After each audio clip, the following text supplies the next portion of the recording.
PT Jasa Marga Persero Tbk telah melantai di Bursa Efek Indonesia sejak akhir 2007. Dan rekan Cikal Multazam akan menyampaikan berbagai informasi terkait Jasa Marga untuk Anda. Silahkan Cikal. Baik, Rudi dan juga pemirsa, sejak IPO di Bursa Efek Indonesia, saham JSMR telah menjadi salah satu primadona pelaku pasar. Kita simak datanya. PT Jasa Marga Tbk memiliki kode saham JSMR melakukan IPO pertama kali di 12 November 2007. Saat ini berada di papan utama Bursa Efek. Kemudian bidang usaha utama pengusahaan jasa jalan tol berada di sektor infrastructure, utilities, and transportation. Kemudian ada di subsektor toll road, airport, harbor, and allied products.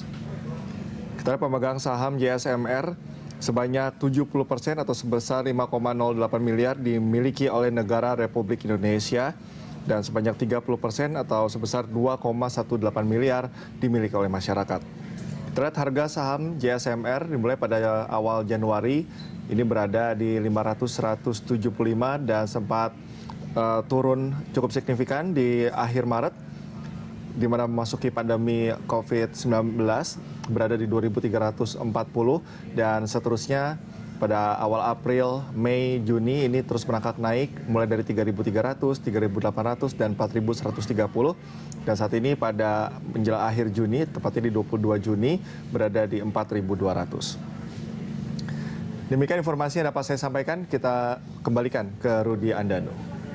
Baik, terima kasih Cikal Multazam dan kita masih terhubung dengan Michelle Gabriela. Mbak Michelle.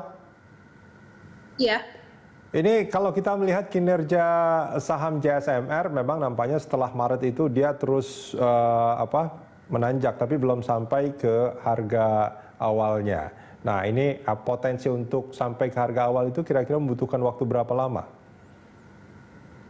Ya, kemungkinan sih kalau ke harga awal kita lihat yang second Q-nya, kalau biasanya sih harusnya bottom di second Q. Jadi kemungkinan kalau ada second Q-nya turun, mungkin ada beberapa seller ya karena sell on sell, tapi bisa juga itu bahwa sebenarnya bisa rally karena kalau kita lihat sampai bulan Juni ini kan udah mulai rame lagi ya. Jadi sebenarnya bottomnya ini di second Q. Jadi kalau kita lihat setelah second Q harusnya sih bisa rally sih. Jadi kalau kita lihat PSBB transisinya ini sudah dicabut.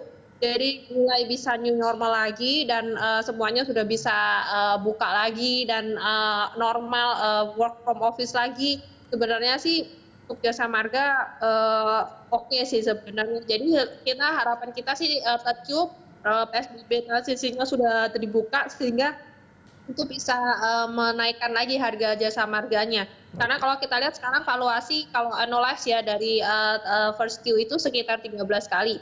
Ya anggaplah kalau memang second Q-nya jelek berarti kan sekitar 15 kali. Kalau ke 18 kali itu di sekitar 47 lah, sekitar 4.300. Oke, kemarin itu ada perombakan jajaran direksi di Jasa Marga. Ini pasar melihatnya gimana? Oke, kalau kita lihat sih sebenarnya banyak ya yang diubah ya untuk bukan hanya Jasa Marga. Sebenarnya mulai dari tahun lalu juga ada beberapa dari Antam, terus ada beberapa perbankan juga dari BUMN konstruksi yang terbaru. Jadi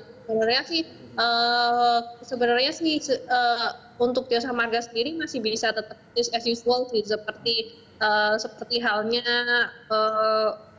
bisnis-bisnis yang lain sebenarnya. Jadi kalau kita lihat sih sebenarnya belum terlalu pengaruh ya untuk pergantian direksi ya. Karena kan itu dari BUMN juga. Jadi sebenarnya ya masih satu line lah. Jadi masih koordinasinya masih tetap sama sebenarnya. Oke. Ini kalau Anda melihat pergerakan saham Jasa Marga, ini kira-kira trennya masih akan terus positif atau ada sentimen yang mungkin akan menghambat pergerakannya?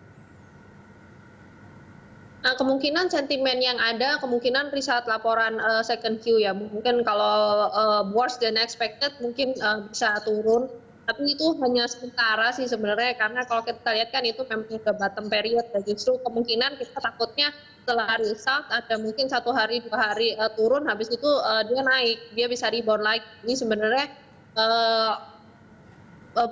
bottleneck-nya di situ. Jadi sebenarnya kalau kita lihat kemungkinan kita tunggu dulu aja result second Q-nya baru kita bisa beli karena ini bottom-nya.